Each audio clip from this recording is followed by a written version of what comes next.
Quadratic equations. In this part we'll see about what are quadratic equations, what is the general form of quadratic equation, and how to solve a quadratic equation. Now, quadratic equation, this word is made up of two words, quadratic and equation.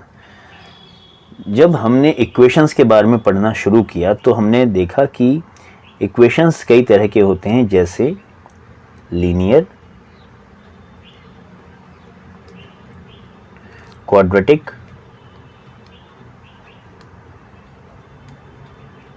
Cubic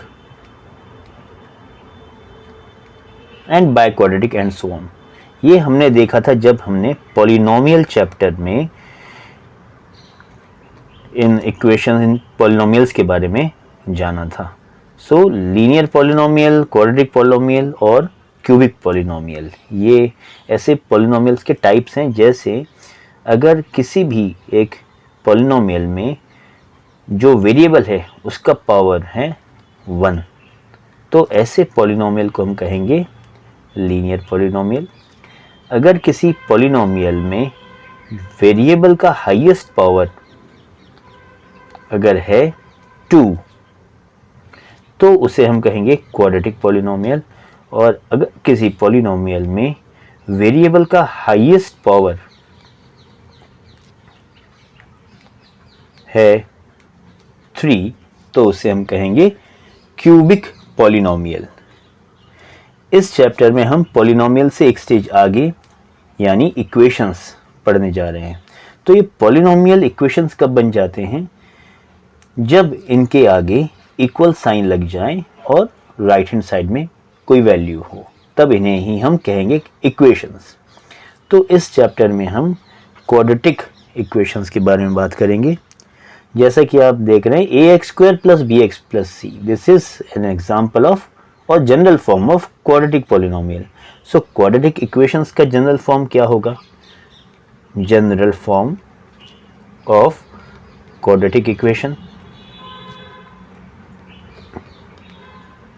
सिर्फ इसमें अगर हम equal to sign लगा दें and it is equals to 0, so ax² + bx + c equals to 0.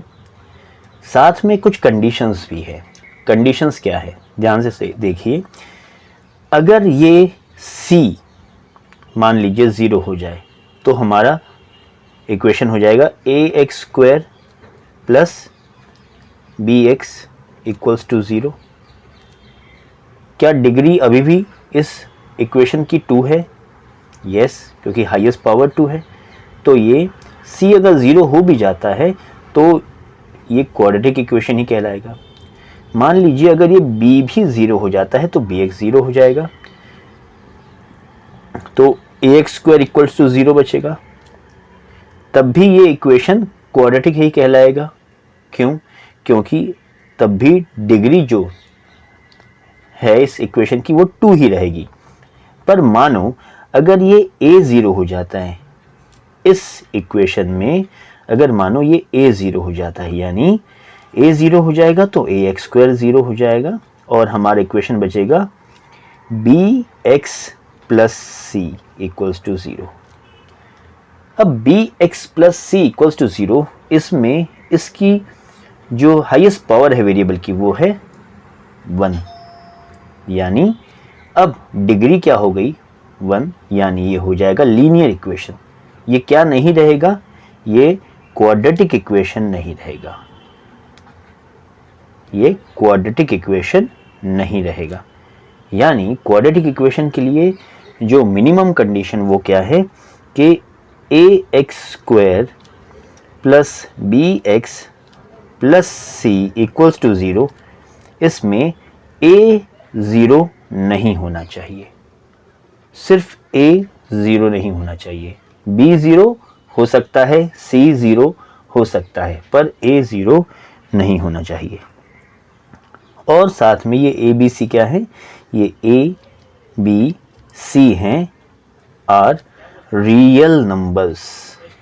Real numbers.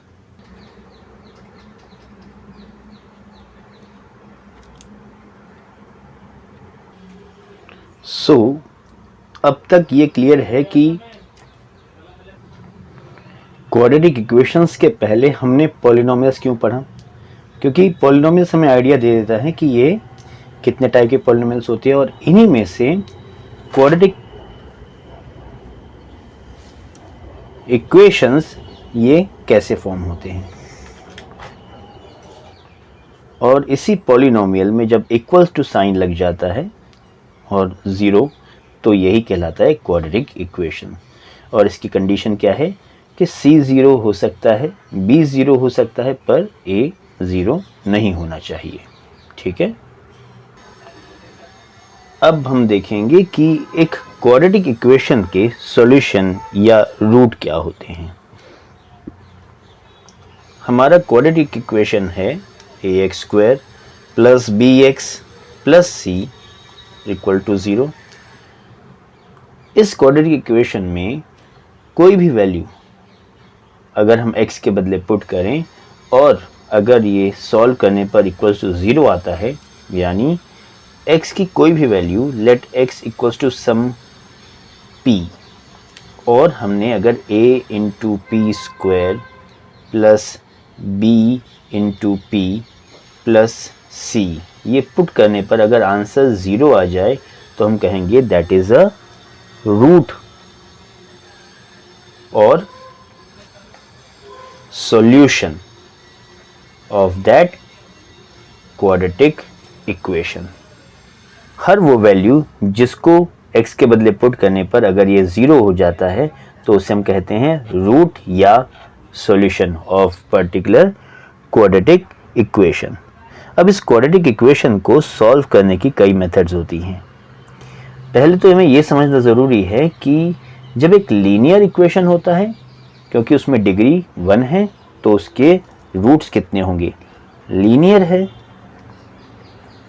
तो roots होंगे 1। अगर quadratic है तो रूट्स होंगे 2, और अगर क्यूबिक है तो रूट्स होंगे 3। ठीक है, जितनी डिग्री होगी उतने ही हमारे पास रूट्स मिलने चाहिए। तो हम अभी कौन से इक्वेशंस देख रहे हैं, हम अभी देख रहे हैं क्वाड्रेटिक इक्वेशंस, यानी हमें कितने रूट्स मिलने चाहिए, 2 रूट्स। अब इनको रूट्स को निकालने की मेथड्स होती हैं, तो इनमें से जो मेथड्स हम समझने वाले हैं, एक है फैक्टराइजेशन, जिसमें हम स्प्लिटिंग द मिडिल टर्म या फिर आइडेंटिटीज ये हम यूज़ करेंगे, या फिर identities, algebraic identities a + b whole square, a - b whole square वो, या फिर एक मेथड है क्वाड्रेटिक फार्मूला, ये ज़्यादा इजी मेथड है। और एक मेथड है कंप्लीटिंग द स्क्वायर्स।